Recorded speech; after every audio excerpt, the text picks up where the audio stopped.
Hi, good day. It's Paul Nell here again from Durham Estates, and today I want to just take a quick minute and just discuss mandates. As we spoke in a previous video, the best tips for selling your house is getting the best price for your house, getting the best agents for the house. So now we're going to talk about the mandates that you give the agents to sell your house.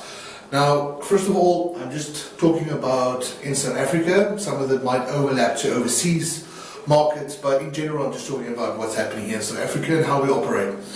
So there's different kinds of mandates. The first mandate is an open mandate. An open mandate is something that you give to all agents. There's no specific agent dealing with it. You can give it to any agent to sell your house, and whoever sells your house first or brings you an offer first, that's the person that gets the deal. So that's an open mandate. Now, all the mandates has got plus points and negative points. I will discuss that a little bit later. The next one is a joint mandate. Now, a joint mandate is something you give to different companies. Let's say you've got two different companies. You want company A and company B to market and sell your house. Then you are more than welcome to do that by giving a joint mandate. Joint mandate needs to be in writing. So if you've got company A and company B, it's just a mandate that says that only company A and only company B can sell your house. And whichever of those two companies sells your house first, they get the deal, they get commission. The other company doesn't get anything except their name on the mandate list. So the next one is a sole mandate. Now, a sole mandate is what most of you know of. A sole mandate is when you give one specific company the mandate to sell your property, to market your property, and it's normally for a time limit. It has to have a time limit actually to be legal. In order for a sole mandate to be legal, the property address needs to be on it. The company's name that's getting the sole mandate needs to be on it, as well as a start time and a finish time. It's very important that it needs to have a finish time. Most sole mandates are normally for 3 months. I know some companies push for 6 months, especially if it's a very expensive property, because those normally take a little bit longer to sell. So if it's a very expensive property, I'm talking about here from 6 million and upwards, they normally ask for a little bit longer, like a 6 months mandate, in order to get the place sold. Of course, not all those big fancy properties get sold within, let's say, 2 to 3 months. It's possible, but yeah. The next one is a exclusive mandate. Now, it's exactly the same as a sole mandate. You give one specific company a mandate to market and sell your property, but with the exclusive mandate, you must be very careful that you understand the difference. Sole mandate, one specific company gets to sell your property, as well as the owner. So if you give a company a sole mandate, only a sole mandate, to sell the property, they have the mandate to sell the property, but if you get a buyer that comes straight to you, like a family friend or acquaintance, and they want to buy the property privately through you, you're more than welcome to, because it's a sole mandate, only one specific company and the owner can sell the property. Whereas an exclusive mandate, you as the owner cannot sell the property. If you do sell the property through an acquaintance or a friend, then the agency is still liable for its commission. So I know in most cases, or a lot of cases, the sole mandate will say, Mr. XXXXX, gives XXX company the sole and exclusive mandate to sell your property. So just be careful when you sign the mandate form. If you don't want to give an exclusive mandate, make sure that it doesn't specify that on the mandate form.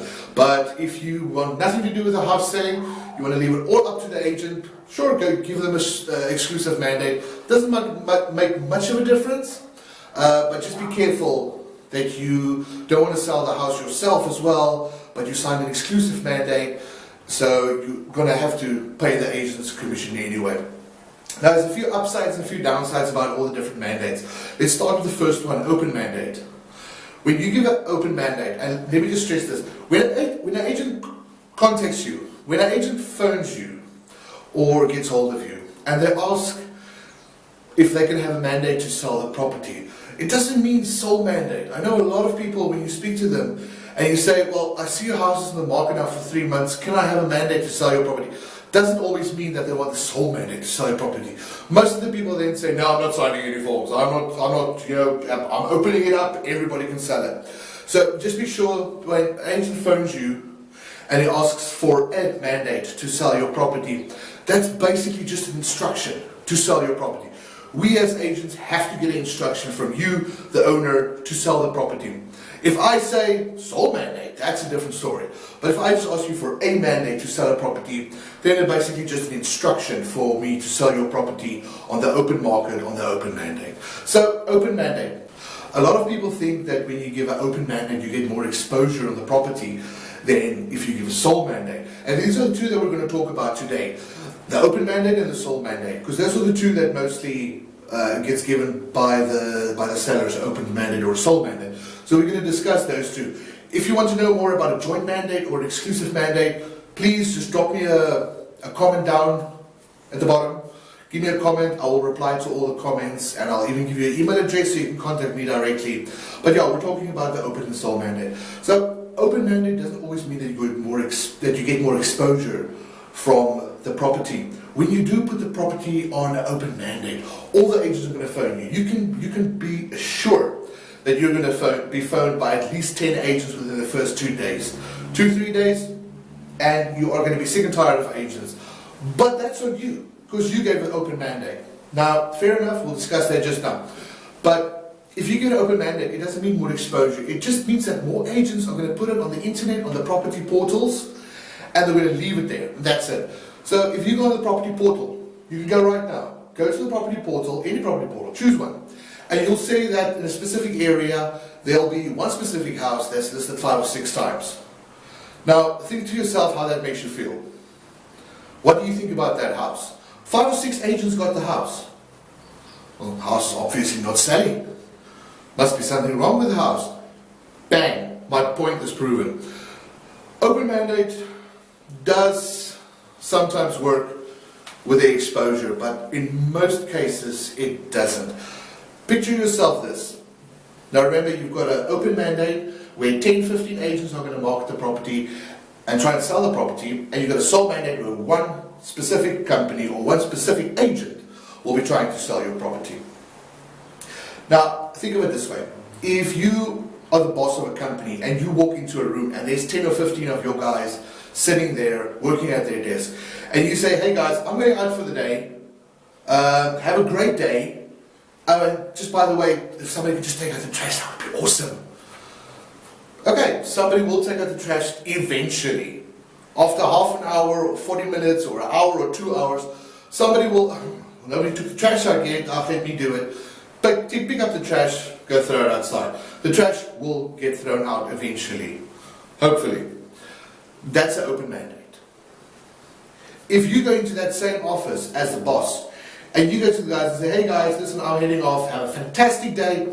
By the way, Martin, just grab the trash and throw it out to me, please, man. I would appreciate it. Martin will immediately stand up, take the trash, go throw it outside within 5 minutes. That's the difference between open and sold mandate. If you give an open mandate to 10-15 agents, they're all going to give you this long spiel about their database and how they're going to sell your property. They're going to take photos, and they're going to go put it on the property portal, and every now and then they will focus on your property, and maybe in 3 or 4 or 5 weeks or even months they might bring a seller around or a buyer around that's actually interested in buying your property. It's the luck of the draw, because when an open mandate is given to 10-15 agents, all 10-15 agents know that the chances of them selling their property and getting that commission is 1 in 15 or 1 in 10. That's not very good odds. When you give a sole mandate to a specific company, the moment they get that sole mandate, they will make sure that they go through all their emails, all their archives, all their colleagues, database, clients, and make sure that it gets sent to every single one of them. So they'll work the property. They'll not only put it on the website, they'll make adverts for it. Post it on the social media, post it on the Gumtrees, post it everywhere. Make sure that the property gets the most exposure possible. And by that one agent.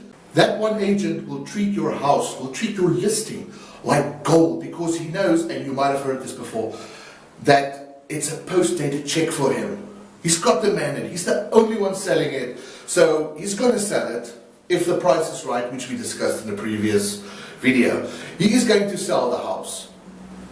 And the quicker he sells it, the better. You'll have that commission in the bag, done and dusted. So he will work your property to the bone. And obviously he's got a mandate. He's by law, he has to get you the best price possible for your house. So he's not going to try and undercut your house with the price. So he'll really work your property to the bone to get it sold as fast as possible with the least amount of stress to you, well, most agents, and for the price, for the right price, for a good price, the best price to suit you, to suit the house, if it's not overpriced. So that's the difference between an open and a sold mandate. Open mandate, yeah, they're not really going to work with it. The chance of you selling your house is, I would say, at least 50-60% less that you're going to sell your house as quickly as with a sold mandate. So the whole exposure thing regarding an open mandate, it's nonsense. There's thousands of buyers out there and only hundreds of sellers. So either way, the buyers will see the house on the property portal or on a flyer or on the open house, the show houses. They will see the house. They will get that exposure to see the house. If it's on an open mandate, he will see the house as well, but he'll see it with 5 or 6 different agents, and one of those agents might not be treating your property as you want it to be treated, and that might scare him away or just put him off completely.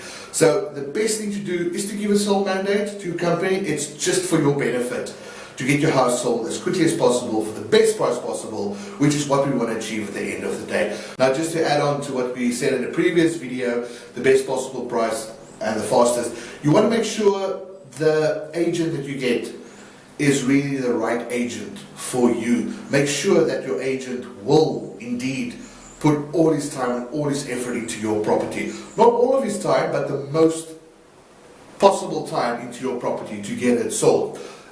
I am aware that there are companies out there that get a sole mandate, they do nothing about it, they just put it on the internet and they leave it. Yes, it does happen, but that is not the norm. That is not the norm. It does happen. Those people need to be fired immediately. You need to fire them, cancel their sole mandate, and just interview some agents and see who would give you the best amount of service. I myself, if I get a sole mandate, I always tell my clients, if after 30 days, after a month, you see that I don't do anything about your property, if I do not bring people around or I don't work your property to the bone, send me an email so that I have it in writing, so that you have it in writing. Send me an email and tell me, Paul, I want to cancel my sole mandate, you're not doing it any justice, I want to cancel it, even though it's for 3 months, I want to cancel after a month. I will personally tear up that sole mandate if I don't do your house justice, and I'll throw it away. I'm sure a lot of other agencies might do that as well. I can't speak for them, I can only speak for me and my company that I'm working for. But yeah, it's only beneficial to give a sole mandate instead of an open mandate. But yeah, if you have any questions or any feedback regarding this video, please just drop us a message down in the comment box. We can discuss it. I'll send you my email address, you can send me your email address, I'll give you advice. But yeah, have a think about it, and thanks very much for listening, and just don't forget to like my video, subscribe to my channel, there's more videos on the way. We'll chat again soon. Ciao, ciao.